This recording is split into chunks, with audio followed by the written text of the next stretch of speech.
SSC পরীক্ষা হচ্ছে এমন একটা পরীক্ষা যে পরীক্ষার পরে তুমি তোমার বন্ধু বান্ধবরে হারাই ফেলতে চলছো। এসএসসি পরীক্ষা হচ্ছে এমন একটা পরীক্ষা, এরপরেই তোমার ভিতরে অনেক কিছু বুঝদান চলে আসবে। এসএসসি পরীক্ষা হচ্ছে এমন একটা পরীক্ষা, এরপরেই তুমি তোমার লাইফ নিয়ে অটোমেটিক সিরিয়াস হয়ে যাবা।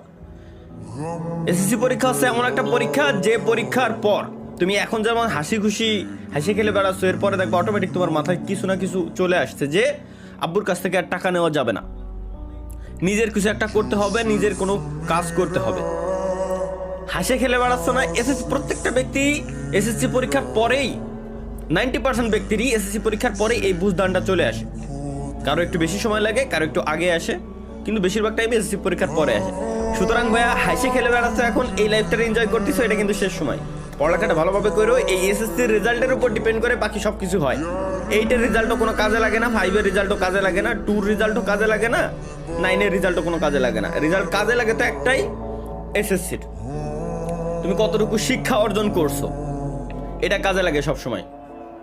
বুঝতে পারছো আশা করি। এবং শিক্ষার সঙ্গে কখনো তোমার জব সেক্টরে মেলাবা না যে তোমার ভালো রেজাল্ট করলে ভালো একটা জব পাবা।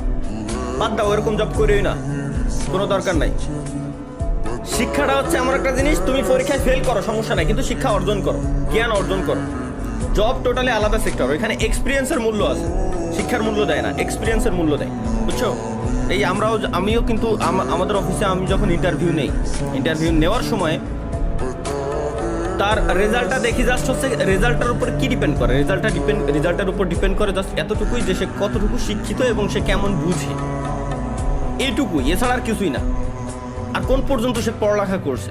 যখন সে দেখি যে বিএসসি কমপ্লিট করছে বা ডিপ্লোমা কমপ্লিট করছে বা এইচএসসি কমপ্লিট করছে, তখন বুঝে যায় যে মোটামুটি তার ভিতরে একটা বুঝদান আছে, তাকে আমরা ট্রেন করাইতে পারবো। বাট সে যদি এতটুকুই শিক্ষিত না হয়, তাহলে আমরা তারে ওই ট্রেন